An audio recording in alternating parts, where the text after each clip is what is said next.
तुम्हें पता है आजकल ट्रेंडिंग में कौन सा एनीमे चल रहा है? एलओटीएम एलओटीएम एलओटीएम कवर करो। क्या है ये आखिर? मैं लिटरली एक हफ्ते से जब भी मैं यूट्यूब खोलता हूँ एलओटीएम का एक वर्ड मेरे को नजर में आएगा, ये आएगा, वो किसी पोस्ट में हो या फिर वीडियो में हो। अब आखिर ये एलओटीएम क्या है? जब मैंने सर्च किया तब मुझे पता चला कि ये एक चाइनीज एनीमे बोलते हैं। अब जो भी है, जो हम लोग एनीमे बोलेंगे, उस एनीमे का नाम है Lord of majesty.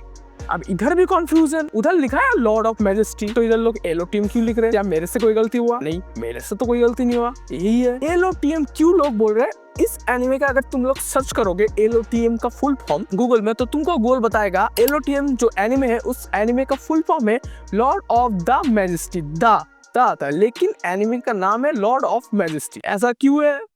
I don't know। इसका नोवेल पहले से ही पॉपुलर है। ये एनिमे रिलीज होने से पहले इतना ज्यादा हाइप में था, अब रिलीज हो चुका है और ज्यादा हाइप में है। अब इतना ज्यादा हाइप होने के बाद भी क्या ये एनिमे नहीं चलेगा? जैसे कि तुम्हारा वो बिगिनिंग आफ्टर द एंड, समझ रहे हो भाई? कितना घटिया एनिमे था bro, what a anime show. अब ऐसा क्यों मैं बोल रहा हूँ? क्योंकि अभी तक इसका 2 एपिसोड आया है। अब दोनों एपिसोड को मैंने देखा, अब मेरे को देख के जो लगा बहुत अच्छा है, फिर भी मैं क्यों इतना बोल रहा हूँ कि नहीं चलेगा शायद। ठीक ऐसा ही कंफ्यूजन तुमको लगेगा जब तुम ये 2 एनिमे एपिसोड देखोगे। अब ऐसा क्यों है? देखो, मैं अगर इसके एनिमेशन के दिख से बात करूँ, the beginning after the end से कंपेयर करूँ, the beginning after the end को मैं कचरे के डिब्बे में रखूंगा और इसका एनिमेशन को मैं रखूंगा हाई लेवल पे। मतलब इतना ज्यादा हाई लेवल पे कि आजकल के जितने सारे एनिमे हैं वो भी इसके एनिमेशन के सामने फीके पड़ जाएंगे। ऐसा क्यों है? सीजीआई का इस्तेमाल बहुत सारे एनिमे में होता है, लेकिन वो परफेक्ट वो लोग नहीं कर पाते या फिर ज्यादातर खराब ही होता है।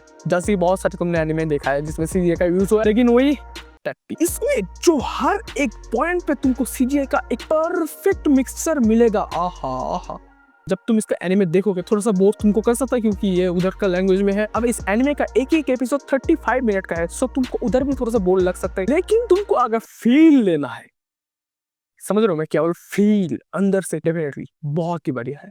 मैं एकदम से फील के साथ देखा। अब ये बात जो मैं बोलने जा रहा हूँ ये मेरा ओपिनियन है, तुमको लगेगा सबटाइटल बहुत ज्यादा फर्स्ट जा रहा है, इतना ज्यादा फर्स्ट जा रहा है कि तुम लोग हाँ ओ अच्छा ओ आ ए क्या स्किप, ऐसा ही लगेगा तुमको, क्योंकि जितना जल्दी इसका स्टोरी कवर हो रहा है तुमको लिटरली अपना 200% अपना ब्रेन का यूज करना पड़ेगा इसका स्टोरी समझने में। अब ऐसे क्यों है? मैंने जब इंटरनेट पर देखा, इस 2 एपिसोड ने, इस एनिमे ने 30 से 40 चैप्टर निपटा डाला है। हाँ क्या? अब एक स्टोरी को समझना भी तो पड़ता है। एक फ्लो में तुम एनिमे का स्टोरी समझते हो कि ऐसे हुआ, ये हो रहा है, फिर ये होगा। तुमको मतलब एक सिंपल में क्लू दे दे के तुमको समझा देगा कि आगे कैसा होने वाला है एनिमे। लेकिन इसमें तुम लिटरली तुम जब देखोगे पीछे स्किप करके समझोगे, ओ अच्छा अच्छा ये ऐसा, अच्छा ठीक है। अब इसका मेनली तुमको स्टोरी समझने में बहुत ही ज्यादा दिक्कत होगा, क्योंकि तुम जब देखोगे एक बंदा उठता है, उठ के देखता है उसके सामने एक गन है, एक किताब है। अब उसको कुछ याद नहीं, प्रोबेबली उसने कुछ ही टाइम पहले अपने सिर में गोली मारा है। अब उसके घर में पुलिस आए तलाशी कर ले, क्यों? क्योंकि उसके घर के बाहर और 2 लोग मर गए हैं। अब वो 2 लोग बहुत ही इंपॉर्टेंट लोग थे, इसीलिए पुलिस आए हैं तलाशी लेने। अब हमारे मेन लौंडे को कुछ याद नहीं है, इस दुनिया के बारे में कुछ याद नहीं है, इस दुनिया को वो समझना चाहता है। क्यों? क्योंकि वो इस दुनिया का है ही नहीं, वो दूसरी दुनिया से आए, कुछ रिचुअल कर रहा था, फिर वो जब उठा वो उठ के देखा इस दुनिया में आया है। अब इस दुनिया में क्या जादू है, इस दुनिया को समझने के लिए उसको जादू सीखना पड़ेगा। अब जादू इस दुनिया में कैसे एक्टिवेट होता है? एक पानी जैसा लिक्विड तुमको पीना पड़ेगा, फिर जाके तुम उस जादू को एक्टिवेट कर सकते हो। अब ऐसा भी नहीं है कि हर कोई वो जादू एक्टिवेट कर सकते हैं। लिटरली तुम अगर वो जादू एक्टिवेट कर लेते हो तो तुम्हारा जो मेमोरी है वो तक इरेज हो सकता है, अगर तुम वो जादू कंट्रोल नहीं कर पाए। इतना खतरनाक जादू है। अब इस दुनिया में भी टोटल 22 रैंकिंग है, जिसको हम लोग कहते हैं पैथवेज। अब इस पैथवेज में भी सेक्शन है, 9 डिफरेंट लेवल है। सबसे लास्ट में 9 लेवल है जो सबसे कमजोर लोगों के लिए। ऐसे करके तुम जब अपना लेवल बढ़ाओगे तुम सक्सेसफुल हो सकते हो, और जब तुम 0 लेवल में पहुंच जाओगे तुम तब कंसीडर होगे गॉड के लेवल बराबर। अब तुम लोग बोलोगे स्पॉइलर दीजिए, आप मजा तो किरकिरा हो गया, तुम लोगों को चैलेंज देता हूं, तुम लोग देखो, देख के तुम जो समझोगे वो आके मेरे को कमेंट में बोलो, क्योंकि मैं कुछ समझ नहीं पाया। ये एनिमे पर्टिकुलरली उन लोगों के लिए है, मैं मानता हूँ, जो लोग एक ऐसा एनिमे को वो लोग ढूंढते हैं जिसमें अपना 100% ब्रेन यूज करना पड़ता है। एक मिस्ट्री, एक डीप मीनिंग होता है उस एनिमे में। इस तरह का अगर जो लोग एनिमे देखते हैं उन लोगों के लिए बहुत ही अच्छा एनीमे। और बाय द वे अगर मेरा बात बोलूं, मुझे उतना ज़्यादा कुछ खास नहीं लगा, लेकिन हाँ मैं देख सकता हूँ, ऐसा भी नहीं कि मैं नहीं देखूंगा।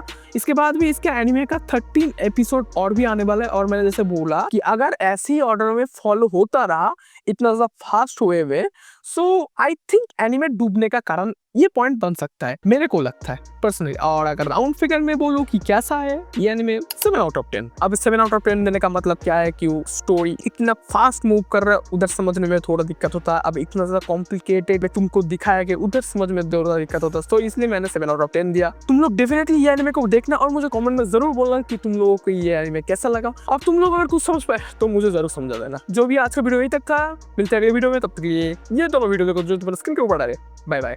और हाँ, डिस्कॉर्ड और इंस्टाग्राम को फॉलो कर लेना।